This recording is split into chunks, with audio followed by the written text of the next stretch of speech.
O vídeo de hoje é sobre a Itália. Estou separando aqui alguns papéis. Página 2, 3 está aqui. Estou separando aqui o arquivo para a gente, tá? 4, 5, 6, perfeito.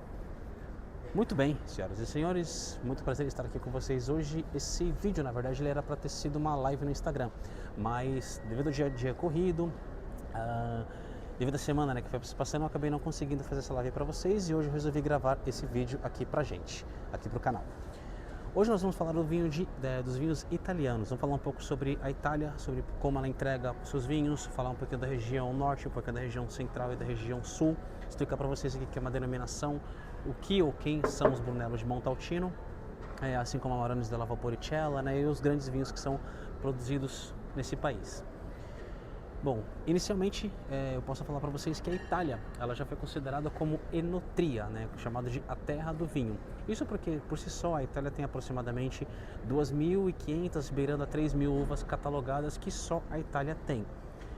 Dentro delas temos Nebbiolo, Dolcetto, Barbera, Primitivo, enfim, são muitas uvas catalogadas, que só a Itália tem. É claro que devido às grandes explorações, às grandes navegações, essas uvas elas acabaram sendo transferidas para outros países, como por exemplo nos Estados Unidos a Primitiva é chamada de Zinfandel, é a mesma uva, só que ela está em um país diferente, ela está num terroir diferente e ela costuma entregar vinhos diferentes.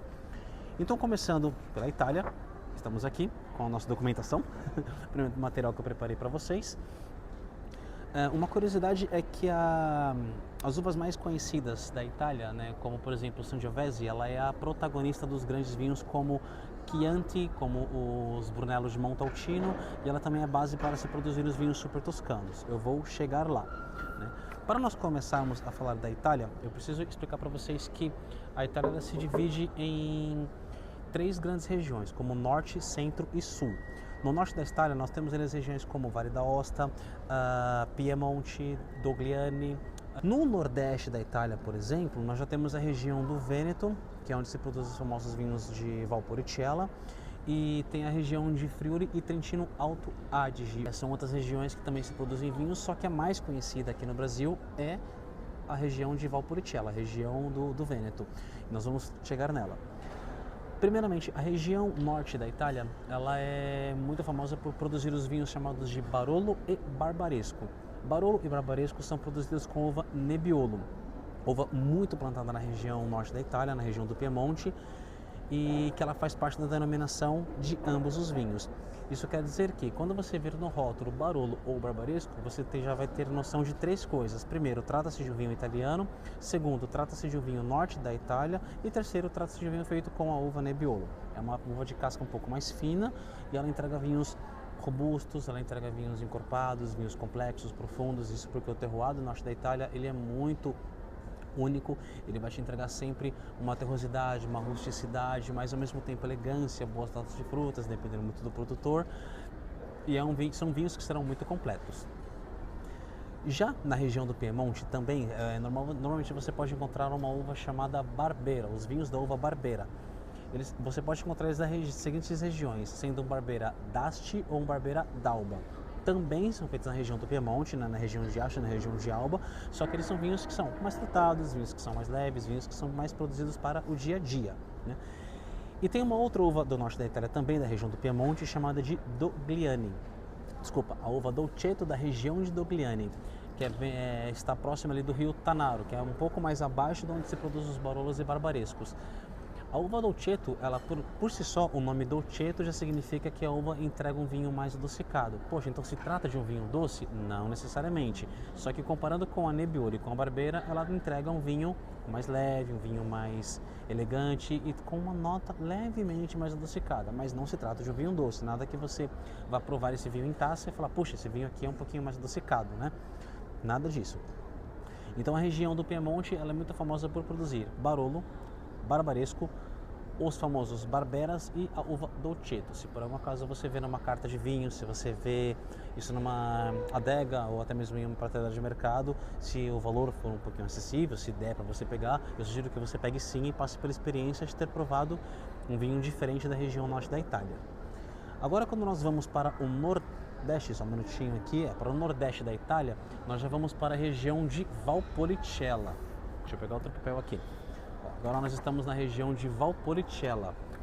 Na região de Valpolicella, eu acredito que ela é sem dúvida uma região mais prestigiada na produção do vinho. Isso porque lá se produzem, na mesma região, com o mesmo corte de uvas, eles se produzem 4 tipos de vinhos diferentes, que são o Valpolicella, que é um vinho de entrada, o Amarone della Valpolicella, que seria... E tem outros 2 vinhos que são intermediários, que é o Valpolicella Ripasso e Valpolicella Recioto. Esses 2 vinhos, eles já são vinhos que têm um corpo mais equilibrado, e já são vinhos que, no caso do Recioto, ele é um vinho um pouquinho mais doce, melhor para se apreciar com sobremesas. Enquanto o Valpolicella, que é o vinho de entrada com corte das uvas Corvina, Corvinone, Rondinella e Molinara, ele já é um vinho de entrada, então já é para ser apreciado mais para jantar, para fazer uma harmonização, uma degustação, para tomar entre amigos, né? São vinhos mais para o dia a dia, mas é um bom vinho. Já o vinho Amarone della Valpolicella, ele é vinho que ele passa por um sistema de pacificação. Eu vou deixar um card aqui em cima para vocês darem uma olhadinha depois, que tem um vídeo aqui no canal que eu falo exatamente sobre ele. Ele já é um vinho que depois que as uvas são colhidas, elas ficam pacificadas, secando, né, desidratando para perder líquido e manter o seu grau de açúcar. Então, geralmente é um vinho mais alcoólico e um vinho mais encorpado, até porque ele tem uma passagem aproximadamente ali de 36 meses em madeira, o que é basicamente fantástico, fantástico mesmo. Então, se você nunca tomou um Amarone, se prepare porque você vai se apaixonar por ele. Vamos agora falar um pouquinho da região da Lombardia. A Lombardia também é uma região que está ali na região norte, é uma micro-região que está na macro-região norte da Itália. E a Lombardia ela é muito famosa por produzir o famoso Franciacorta. Franciacorta ele é um vinho italiano, ele é um espumante, um champanhe italiano, que ele é produzido com as uvas Chardonnay, Pinot Nero e Pinot Bianco, o que seria quase um corte muito parecido com o champanhe, que é feito com Chardonnay, Pinot Noir e Pinot Meunier, que são 3 uvas distintas. Mas para ser um Franciacorta, ele tem que ser produzido com essas 3 uvas e feito na região da Lombardia e produzido pelo mesmo método chamado de método tradicional. Vamos lá, vamos da região norte, vamos falar aqui da região central, Ripasso, Recioto, já cheguei a comentar sobre eles, fiz um caminho bem bacana aqui. Agora nós vamos passar um pouquinho para a região central. Aqui na região central da Itália, nós vamos falar um pouquinho sobre a região da Toscana, né? Que é uma das regiões mais famosas por conta da sua única região, ela conseguir entregar grandes diversidades, grandes diferenças, grandes vinhos muito poderosos, né? Então o que acontece? Dentro da região da Toscana, nós temos ali a uva base como sendo a uva Sangiovese. A Sangiovese ela é a pioneira, ou poderia utilizar a uva base para se produzir os vinhos chamados de super toscanos, Brunellos de Montalcino e o vinho Chianti. Como ela é plantada em toda a região da Toscana, então muitos vinhos como Rosso de Montalcino, como simplesmente um vinho tinto, ele pode ser produzido com Sangiovese, ou pode ter Sangiovese no corte, assim como Canaiolo e dentre outras uvas, né? Falando um pouquinho da região de Montalcino. Montalcino é uma região que está dentro da região da Toscana, né? Dentro da Toscana tem ali um pequenininho chamado de Montalcino. Nessa região é produzido os famosos Brunellos de Montalcino. Chama-se de Brunello porque a palavra Bruno em italiano significa marrom, que é exatamente a coloração que os vinhos da uva Sangiovese trazem. Eles trazem vinho com uma coloração mais amarronzada, né, com aquele tom atijolado. Por isso chama-se Brunello de Montalcino, no caso o marrom de Montalcino, ou os morenos de Montalcino, o que não é bem essa tradução literal. E para ser considerado um Brunello de Montalcino, ele precisa seguir algumas regras de denominação, que são ser produzido dentro da região de Montalcino, ser produzido com a uva Sangiovese e que as vinhas também precisam ter uma idade. Elas precisam ter mais ou menos de 30 anos, 35 anos para cima, porque se for uma vinha mais jovem, é considerado como Rosso de Montalcino, o que seria quase um Brunello, seria basicamente um Brunello adolescente. Agora a região de Chianti, normalmente se produzem os vinhos que vocês vão encontrar com um selo chamado Galo Negro e um vinho chamado de Galo Branco. Todos esses 2 vinhos são vinhos Chianti, são produzidos na região de Chianti e feito com uva Sangiovese. A diferença é que o Galo Negro ele pertence à cidade de Siena, assim como o Galo Branco pertence à região de Florença, que são as 2 cidades que produzem vinhos Chianti, que são geralmente vinhos 100% Sangiovese, e dependendo do vinho, dependendo do rótulo, você pode ter um Chianti um pouco mais frutado, um pouco mais encorpado, um pouco mais amadeirado. Isso vai depender muito do produtor. Assim como o Montalcino, a região de Chianti também tem uma delimitação. Então não pode ser simplesmente plantar uma Sangiovese, fazer o vinho e denominá-lo como Chianti, se você não está dentro da região, se não está produzindo com as vinhas adequadas e passando pelo processo para se tornar um vinho Chianti. Isso é muito interessante. Um tópico muito bacana é falar sobre os vinhos super toscanos. A Itália, para conseguir essas denominações, todos os produtores eles precisavam passar por um período de produção de vinhos para que eles conseguissem aquela denominação, aquela famosa DO, para poder conseguir a DOC e para conseguir a DOC-G. Só que eles tendo que ficar muito tempo produzindo vinho daquela mesma maneira para eles conseguirem aumentar essas patentes, né, essa nomenclatura. E aí o que alguns produtores fizeram? Poxa, como a gente precisa levantar, né, melhorar a economia da vinícola, fazer uma venda de vinho, eu não posso ter um vinho parado na minha adega durante muito tempo, né, eu ficar produzindo até eu conseguir essa denominação. Então eles criaram uns vinhos chamados de super toscanos. Isso foi basicamente o que? A ideia de alguns produtores trazerem uvas bordalesas, como Cabernet Sauvignon, Petit Verdot, Syrah em alguns casos, e eles começaram a implantar nos cortes da Sangiovese e chamar esses vinhos de super toscanos, porque eles começaram a entregar vinhos encorpados, equilibrados, potentes, complexos, profundos. Isso chamou muita atenção da mídia.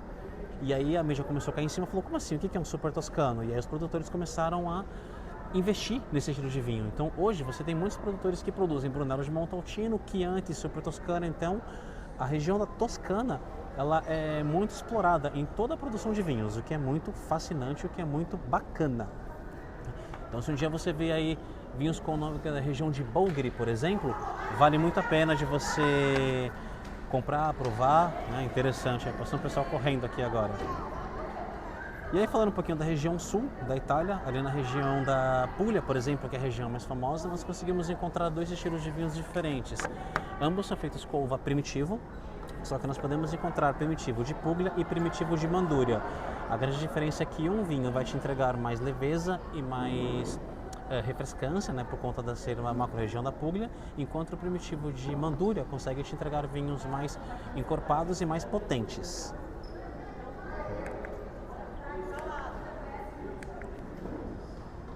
Eu só tive um pequeno probleminha aqui agora com a minha gravação, mas agora deu tudo certo.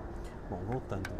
E então na região da Puglia nós conseguimos encontrar esses dois estilos de vinhos, que são os primitivos da região da Puglia, que é a macro-região, e os primitivos da região de Manduria, que é uma região dentro da Puglia. Se você procura, por exemplo, por um vinho leve, um vinho mais fresco, com taninos mais equilibrados, taninos mais leves e com mais notas de frutas em aroma, um vinho, por exemplo, para acompanhar o dia a dia, então eu recomendo que você aprecie os vinhos da região da Puglia, os primitivos da região da Puglia. Agora, se você prefere vinhos mais estruturados, vinhos que têm uma potência melhor no paladar, com passagem em madeira, vinhos mais ricos, mais encorpados e mais profundos, sugiro para você que você vá então na região de Manduria. Eles também costumam ser vinhos um pouquinho mais caros comparando com o primitivo de Puglia. Isso devido ao seu tempo de passagem em madeira. Assim como o Amarone, por exemplo, você tem o Valpolicella e o Amarone da Valpolicella. O Amarone ele vai ser um pouco mais caro por conta de todo o seu processo de apacimento, processo de produção e processo de envelhecimento. Isso se equipara, por exemplo, ao primitivo de Manduria, enquanto o Valpolicella, assim como o primitivo de Puglia, as uvas são colhidas e já é feita a produção do vinho, são vinhos para o dia a dia, vinhos mais de entrada. Agora, quando se trata de primitivo de Manduria ou de Amarone della Valpolicella, aí nós já estamos falando de vinhas mais antigas, um solo um pouco mais experiente na produção de vinhos e vinhos que têm passagem em madeira durante um período maior, que vai entregar vinhos mais completos, mais complexos e vinhos muito mais profundos. Então, se você gostaria ou pretende fazer alguma degustação, orientação, ou até mesmo escolha de um vinho italiano, segue essas dicas que eu passei aqui para vocês, que acho que vocês vão acertar bastante. E se por algum acaso vocês encontrarem algum vinho italiano que não foi mencionado aqui, coloca aqui nos comentários que a gente vai debatendo sobre eles no decorrer da semana. Senhores, foi um prazer estar aqui com vocês hoje. Eu espero que vocês tenham gostado do conteúdo, gostado do vídeo. Deixe aqui nos comentários qual que é o vinho italiano que você mais se interessou, que assim eu consigo produzir mais vídeos e explicar mais e melhor para vocês sobre o mundo dos vinhos italianos. Eu sou Antônio Sommelier e você está no canal Antoine.